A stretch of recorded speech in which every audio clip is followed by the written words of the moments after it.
Imagine a place where no one has ever been, where no light shines, and where silence reigns eternal.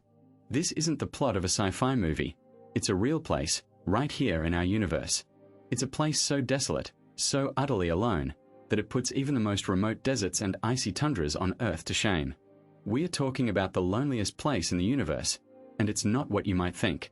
Stick around, because this is a story of isolation, mystery, and the vast, empty spaces between the stars. In the vast expanse of the universe, cosmic loneliness is a measure of extreme isolation, defined by the distance from the nearest stars and galaxies. It's not just about being alone, it's about being in a place where the nearest source of light and life is unimaginably far away. This isolation is quantified in light years, the distance light travels in 1 year, which is about 5 to 88 trillion miles or 9.46 trillion kilometers. In the context of the universe, even a single light year is a staggering distance. Consider the Boötes void, a vast, relatively empty region of space that's about 700 million light-years across. Within this void, there are very few galaxies. In fact, it's so empty that if you were to stand in the middle of it, the nearest galaxy could be hundreds of millions of light-years away. That's a level of isolation that's hard to comprehend. It's not just the absence of stars, it's the absence of galaxies, each containing billions of stars. The loneliest places in the universe aren't just empty, they're emptier than anywhere else. They're places where the light from the nearest star might take millions or even billions of years to reach you. Take, for instance, the intergalactic space between galaxy clusters.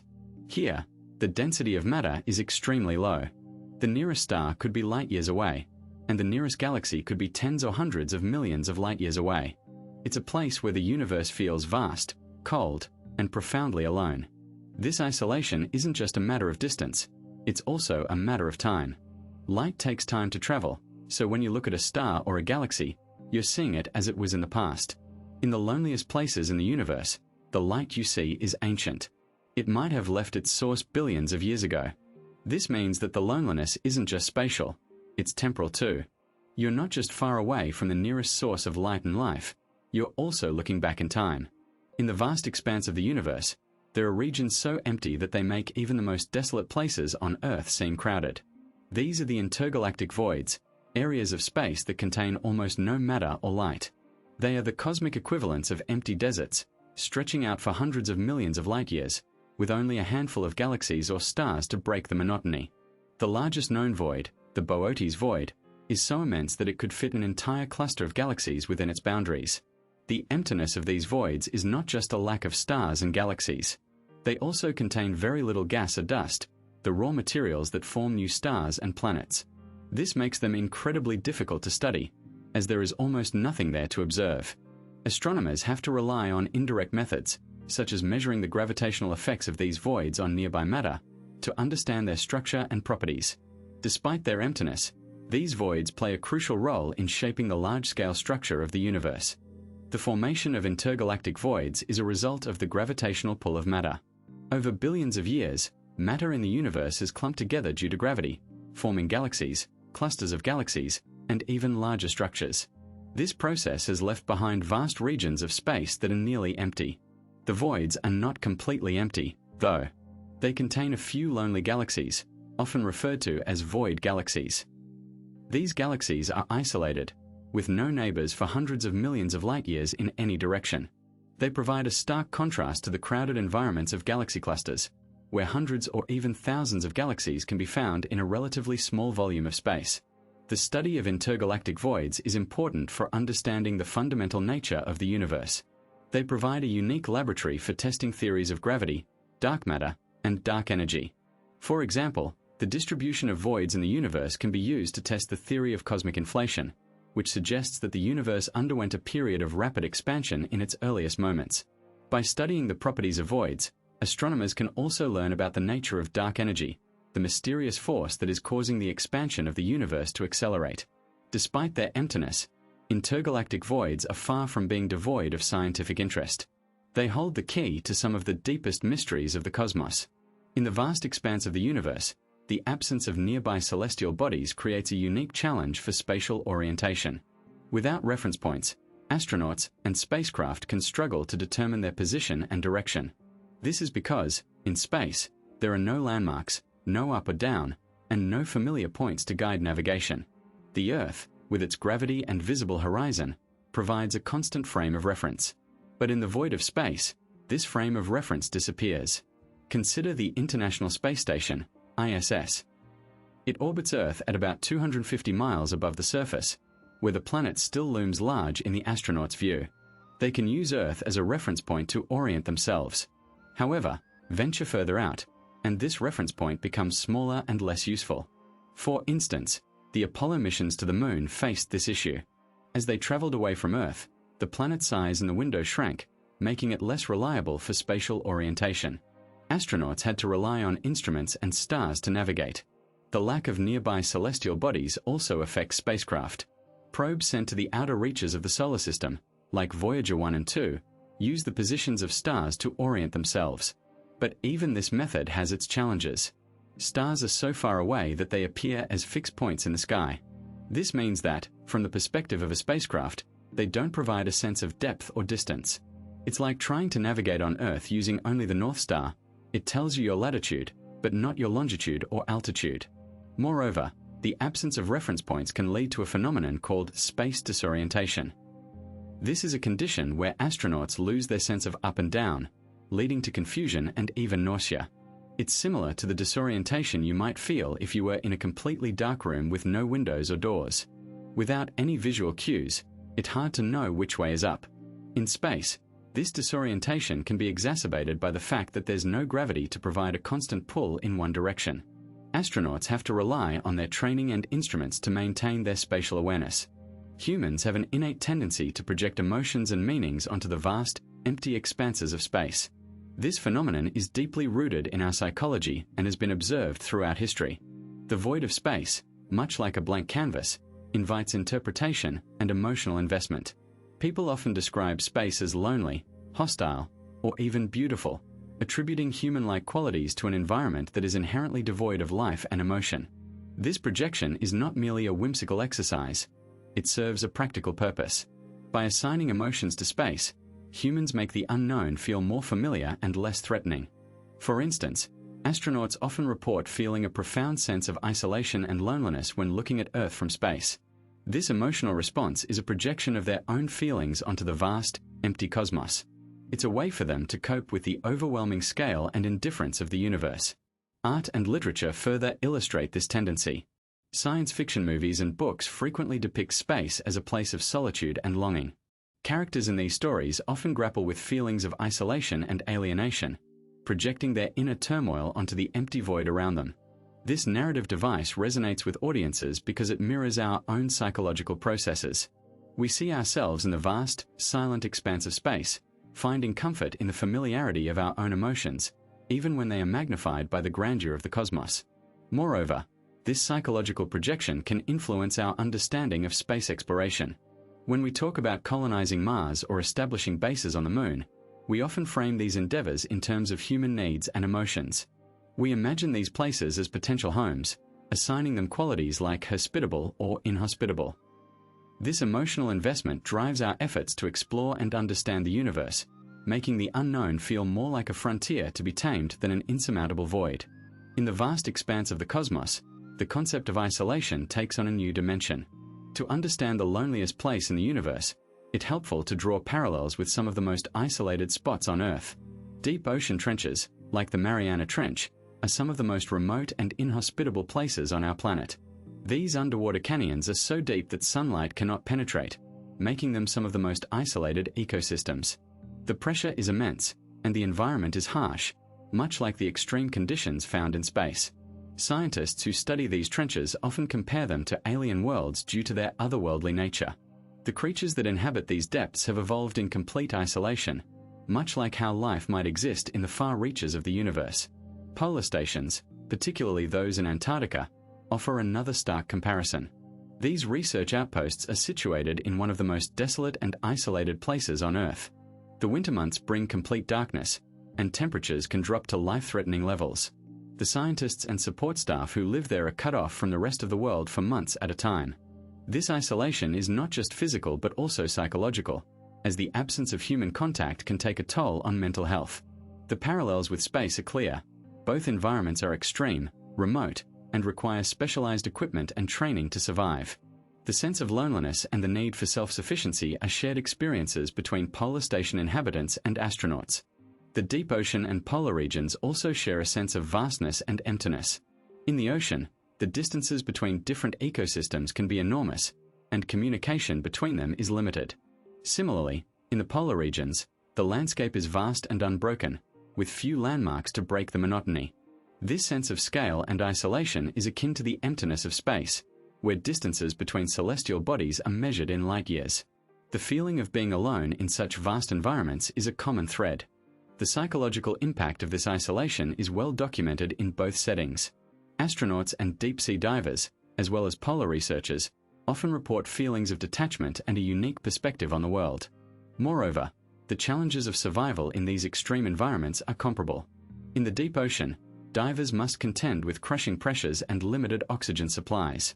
Polar explorers face extreme cold and the constant threat of harsh weather conditions. Astronauts, on the other hand, deal with the vacuum of space, radiation, and the need for life support systems. The commonality is the reliance on technology and careful planning to ensure survival. The sense of vulnerability and the need for constant vigilance are shared experiences.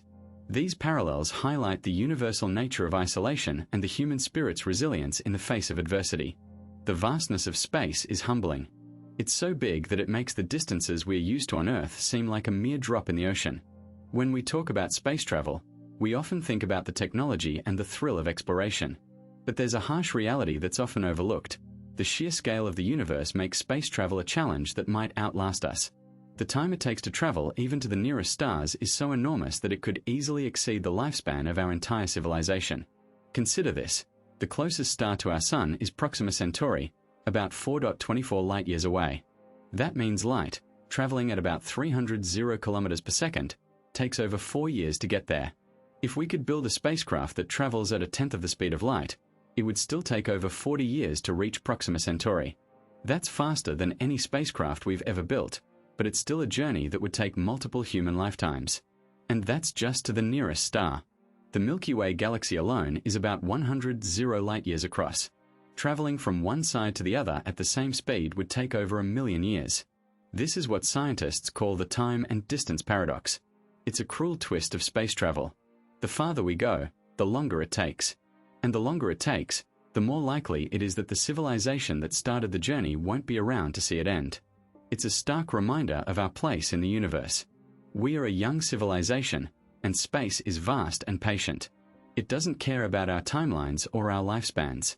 It moves at its own pace, and we are along for the ride. This paradox also raises questions about the nature of space exploration. If we can't realistically expect to travel to even the nearest stars within a human lifetime, what's the point? Some argue that it's about the journey, not the destination. Others see it as a way to ensure the survival of our species. By spreading out into the universe, we are less likely to be wiped out by a single catastrophe. But it's a gamble. We are betting that our civilization will last long enough to see the fruits of our spacefaring labor. And in the vast, lonely expanse of the universe, that's a bet with daunting odds. In the vast expanse of the universe, the concept of signal impossibility underscores a stark reality. Communication can be a one-way street, or worse, a dead end. The universe is so unfathomably large that signals, even traveling at the speed of light, can take millennia to reach their destinations. This means that any attempt to communicate with distant celestial bodies or potential extraterrestrial life is fraught with delays and uncertainties. For instance, signals sent to Proxima Centauri, the closest star to our solar system after the Sun, take about 4.24 years to reach it. This delay makes real-time communication impossible. The sheer scale of the universe renders meaningful two-way communication implausible over cosmic distances.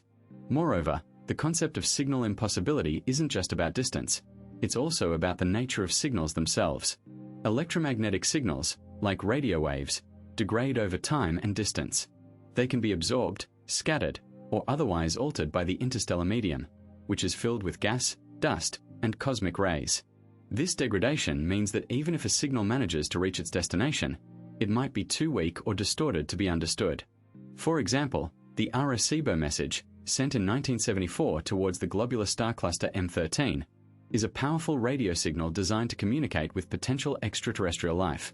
However, It will take about 25 years to reach its destination, and any response would take another 25 years to return. By then, the message and any potential reply would be meaningless to us. Additionally, the universe is expanding. This means that galaxies are moving away from each other at an accelerating rate. In some cases, they are moving away so fast that signals sent from one galaxy to another will never reach their destination. This is because the space between them is expanding faster than the speed of light. This phenomenon, known as the cosmological horizon, creates a boundary beyond which communication is impossible. It's a stark reminder of the isolation of our own galaxy and the loneliness of the cosmos. In essence, signal impossibility highlights the profound isolation of the universe, making it the loneliest place imaginable. The vastness of space is humbling. It's easy to feel small when looking up at the night sky, but the loneliest places in the universe take this feeling to an extreme. These are the regions so far removed from any celestial bodies that they are devoid of light, matter, and energy. They are the cosmic voids, the empty spaces between galaxy filaments. In these places, the distance to the nearest star can be measured in light years, and the silence is absolute. This emptiness challenges our perception of significance. On Earth, we are used to being surrounded by life, by other humans, by the hum of activity. But in the loneliest places of the universe, there is none of that. There is no one to witness, no one to care. This raises profound questions about our existence. If a tree falls in the forest and no one is around to hear it, does it make a sound? Similarly, if humanity exists in the vast, empty universe and there is no one to acknowledge it, does it matter? The philosophical implications are staggering. We often measure our importance by our impact on others. But in the loneliest places of the universe, there are no others. This forces us to confront the idea that our significance might be entirely self-contained. It's a stark reminder that our value is not derived from external validation but from our own existence and experiences. This can be both liberating and terrifying. It's liberating because it means we are free to define our own purpose. It's terrifying because it means that purpose is entirely up to us. Moreover, these voids challenge our anthropocentric worldview. We tend to think of the universe as a place that exists for us, or at least in relation to us. But the loneliest places remind us that the universe is vast and indifferent. It doesn't care about our existence or our struggles. This can be a humbling thought, but it can also be a motivating one. If the universe doesn't care, then it's up to us to care about each other.